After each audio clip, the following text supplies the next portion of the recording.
জাহান্নামে যাবে তারা, অন্তরকে যারা মেরে ফেলেছে, অন্তর এমন ধরা যায় না, ছোঁয়া যায় না, দেখা যায় না, গান বাজনা শুনতে শুনতে, মিউজিক শুনতে শুনতে, পর্নোগ্রাফি দেখতে দেখতে, গুনাহের কাজ করতে করতে অন্তরটাকে যারা কালা বানায় ফেলেছে, একটা গুনাহ করছেন একটা কালো দাগ পড়ে গেছে, দুইটা গুনাহ করছেন দুইটা কালো দাগ পড়ে গেছে, হাজারটা গুনাহ করলেন হাজারটা কালা দাগ পড়ে গেছে, লক্ষ গুনাহ করে ফেলেছেন লক্ষটা কালো দাগ পড়ে গেছে।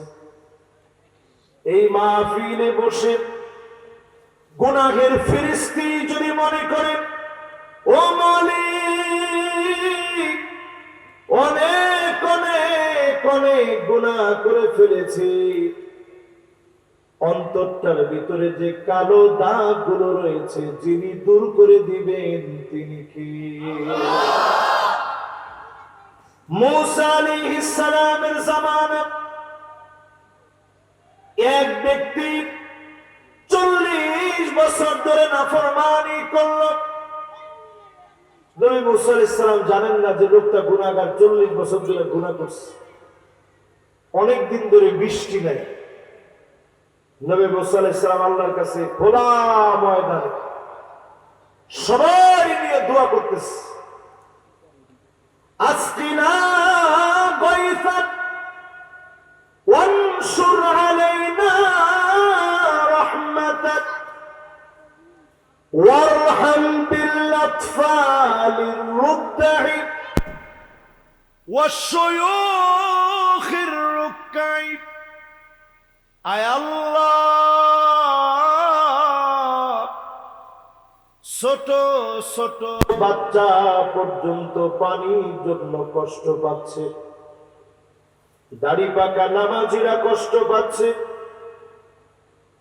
আপনার চতুষ্পদ প্রাণীগুলা কষ্ট পাচ্ছে। মেহেরবান মালিক, দয়া করে রহমতের বৃষ্টি দিয়ে দেন। নবী মুসা আলাইহিস সালাম দোয়া শুরু করেছে, আল্লাহ পাক জানায় দিলেন ইন্না ফীকুম আবদান ইউবারিজুনি বিল মাআসি মুনযু 40 সানা।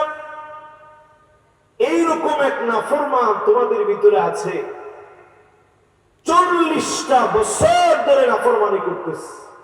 কত বছর? এখানে যারা বসছেন বয়স 60, 70, 75, 80 বছরের কেউ আছে বলে আমার কাছে মনে হয় না। আছেন কেউ? একজন। এই বয়সে মাহফিল শোনার মতো এনার্জি থাকে না, এরপরে অনেকে আসে। লোকটা গুনাহ করছে কত বছর? চিন্তা করেন, 40টা বছর গুনাহ করে ফেলছে। 40টা বছর পরে মনে হলো এই গুনাহের কথা মনে না করে সেদিন বসে পড়ল। নবী মুসা আলাইহিস সালামকে আল্লাহ বললেন, মুসা রে একটা ডাক দিয়ে দাও, নাফরমান যেন উঠে চলে যায়। ডাক দিতে যখন বলেছে, নবী মুসা আলাইহিস সালাম বললেন, আল্লাহ হাজার হাজার বনি ইসরাইলের মাঝে কেমন করে ডাক দিব, কেমন করে তারা শুনবে। আল্লাহ জানায় দিলেন, নবী মুসা মিনকান নিদা ওয়া মিনাল বালা। তোমার কাজটা হলো শুধু ডাক দেওয়া, কানে কানে আমি আল্লাহ পৌঁছায় দিব। নবী মুসা আলাইহিস সালাম যে শক্তিশালী নবী ছিলেন, রাগ করলে মাথার চুলগুলা পাগড়ি ব্যাত করে দাঁড়ায় যেত, জোরে করে আল্লাহু আকবার। মালাকুল মউত একবার এক থাপ্পড় মারছে, ফাসাক্কা মূসা আইনা, এক থাপ্পড় মেরেছে মালাকুল মউত। মালাকুল মউত আল্লাহর কাছে গিয়ে বলেছে, আল্লাহ দেখছেন? আল্লাহকে মূসা চাই কি? যাও মূসা আলাইহিস সালামের কাছে একটা ছাগল নিয়ে যাও, ছাগলের উপরে হাত রাখতে বলো, যে পরিমাণ লোম হাতের নিচে পড়বে এই পরিমাণ হায়াত দেওয়া হবে, জোরে করে আল্লাহু আকবার। নবী মূসা আলাইহিস সালাম বলেন, ওমা বাদাহু, এই লম্বা ডেস্টিনেশনের পরে কি হবে? মালাকুল মউত বললেন, নবী মূসা, এই লম্বা সময়ের পরে আপনাকে মৃত্যুবরণ করা লাগবে। নবী মূসা আলাইহিস সালাম বললেন, তাহলে শোনো, আল্লাহ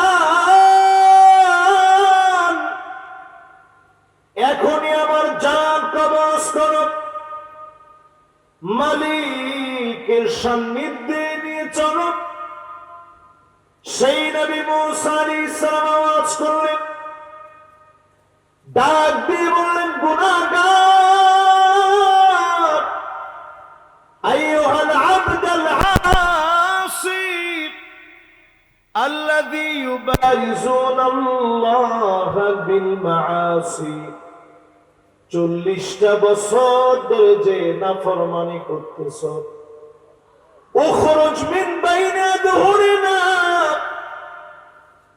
ফাবিকা মুনিআনাল মাতার, তুমি চলে যাও, তুমি চলে গেলে এখনই বৃষ্টি হবে। নবী মূসা আলাইহিস সালাম যখন ডাকটা দিল, নাফরমান গুনাহগারের কানের মধ্যে ডাক যখন চলে গেল, লোকটার দেরি করে নাই, সঙ্গে সঙ্গে মাথাটা নিচের দিকে দিয়ে দিয়েছে। 40 বছরের পরে শরীরের ভিতরে একটা টান মেরেছে। ও আমার আল্লাহ, আজকে যদি উঠে চলে যায়, সব লোকগুলা বুঝে ফেলবে 40টা বছর আমি নাফরমানি করেছি। আল্লাহ, আমার বড় লজ্জা লাগবে। মালিক যদি আজকে না যায়, ছোট মানুষগুলা কষ্ট করবে, বৃদ্ধ মানুষগুলা কষ্ট করবে। মেহেরবান মালিক, তোমার তো দয়ার কোনো অভাব নাই, মায়ার কোনো অভাব নাই। মায়ার আল্লাহ, মেহেরবানি করে আমি গুনাহগারের 40টা বছরের গুনাহ মাফ করে দাও। গুনাহ করছে 40টা বছর ধরে, আওয়াজ করে বলেন কত বছর ধরে? মাফ চাইছে কয় বছর ধরে? 1 মিনিট। মাশাআল্লাহ, মাফ চাইছে সামান্য সময় নিয়ে। ঝপঝপ করে বৃষ্টি শুরু। নবী মূসা আলাইহিস সালাম একটু অবাক হয়ে বলতেছে, আল্লাহ কেউ তো উঠে যায় না। আল্লাহ দয়া লেগে গেছে, আল্লাহ বৃষ্টি দিয়ে দিয়েছে, জোরে করে সুবহানাল্লাহ। সঙ্গে সঙ্গে নবী মূসা আলাইহিস সালাম বলে, আল্লাহ কার জন্য বৃষ্টি দিলেন? আল্লাহ জানায় দিলেন, নবী মূসা যার জন্য বৃষ্টি বন্ধ রেখেছিলাম, তার একটা বারে তাওবার কারণে বৃষ্টি দিয়ে দিলাম। নবী মূসা আলাইহিস সালামের মনের ভিতরে একটা কিউরিসিটি জাগছে, আরে লোকটারে যদি একটা নজর দেখতে পারতাম, কে সে? আল্লাহর সাথে নবী মূসা আলাইহিস সালাম কথা বলতেন, এজন্য কথা বলতেছে, মালিক লোকটা কই যদি একটু দেখান। এবার আপনাদেরকে ডেমরাবাসীকে প্রশ্ন করি, যদি লোকটা দেখায় দেয় দাম বাড়বে না কমবে? জোরে, আরো জোরে সবাই বলেন। আপনারা বলছেন দাম বাড়বে, আর আল্লাহ কি কয় একটু শুনে। হাদিস সাক্ষী, আল্লাহ পাক ডাক দিয়ে বলে, ও নবী মুসা রে, ইন্নী লাম আফদাহুহু ওয়া হুয়া ইয়াসিনি, আমি আমার গোলামরে তখন লজ্জা দেই নাই, আমার গোলাম আমার নাফরমানি যখন করেছে। আফদাহুহু ওয়া হুয়া ইউতিউনি, এখন কি আমি লজ্জা দেব যখন আমার গোলাম আমার হয়েছে? 40 বছরে একবার আমি বলি নাই নবী মুসা অমুক ঘরের ভিতরে গিয়ে দেখো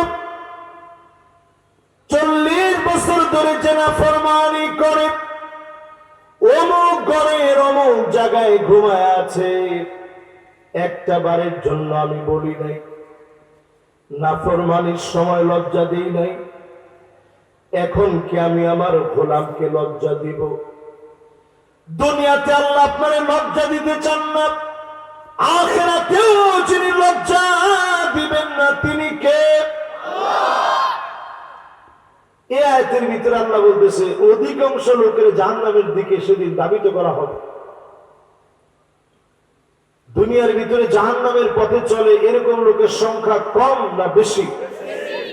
একটু আওয়াজ করে বলেন, আরো জোরে। নামাজির সংখ্যা, পর্দানিসীনের সংখ্যা, যে লোকটা হালাল খায় এমন ব্যক্তির সংখ্যা, স্ত্রীর হক আদায় করে এমন মানুষের সংখ্যা, স্বামীর হক বুঝে এমন স্ত্রীর সংখ্যা, এটা আওয়াজ করে জোরে। আলেমদের হক বুঝে এমন মুসল্লির সংখ্যা। ইমাম সাহেবের দমক দেন না, মুসল্লিদের ভিতরে এমন মুসল্লি আছে, ইমাম সাহেব ইমাম সাহেব কাম নাই। ইমাম সাহেবের কামটা কি, দুষ্টা কি করলো? দুষ্ট হচ্ছে ইমাম সাহেব একটু রুকুর মধ্যে গিয়া সেজদার ভিতরে গিয়া হক আদায় করে একটু তাসবিহ গুলা পড়ছে। যে লোকটা ইমামের দোষ ধরার জন্য প্রস্তুত, উঠছেই কয় আজকে 9 বার পড়ছি, এরপরও আপনি উঠেন না কি? নামাজ আর মেসে পড়ে না? এই মাহফিল থেকে শুনে রাখেন, আমার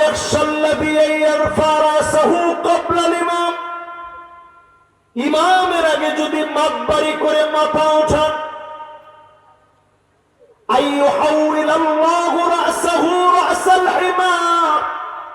চেহারা গাধার মতো হয়ে যেত, শুধু নবীর উম্মত দেখে যিনি মাফ করে দিয়েছেন তিনি কি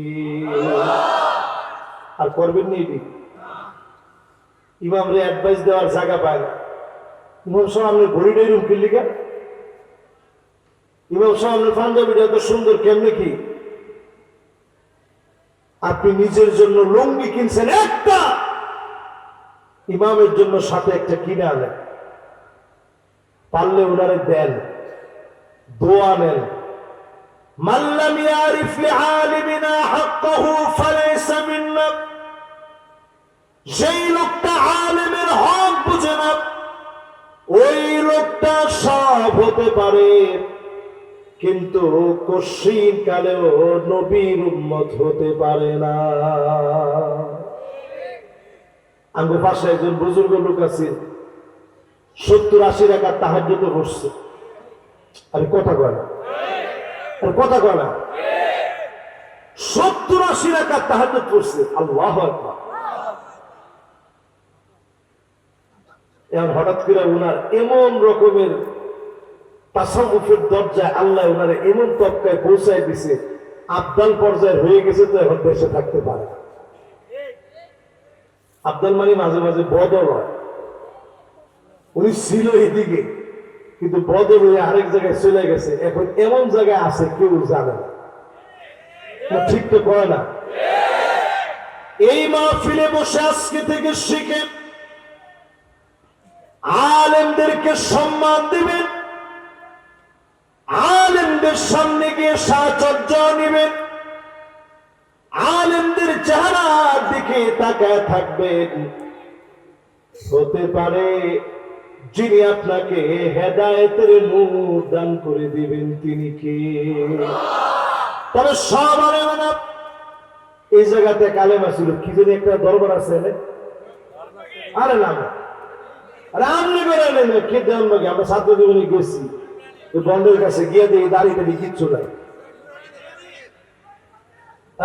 বাপরে বাপ, পিছিয়ে থেকে করছে একজন নাম দিছে কি নুরানি। নুরানি যাই হোক, নুরানি আর গুরানি যাই হোক, আমরা গেছি তখন গিয়ে দিই পীর সাহেবের আডু আর মাথা আর এনো থোতা সব এক সমান। পীর সাহেবের আডু,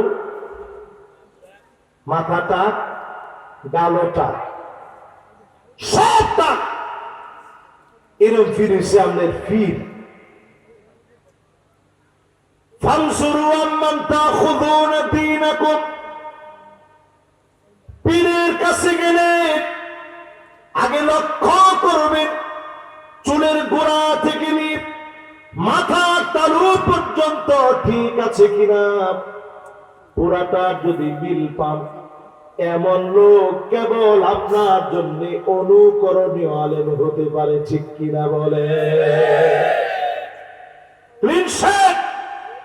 দাবি নাই বন্ধ প্রতারক, সে আপনার আমার পীর হতে পারে না। তাহলে আকীদা পরিষ্কার করে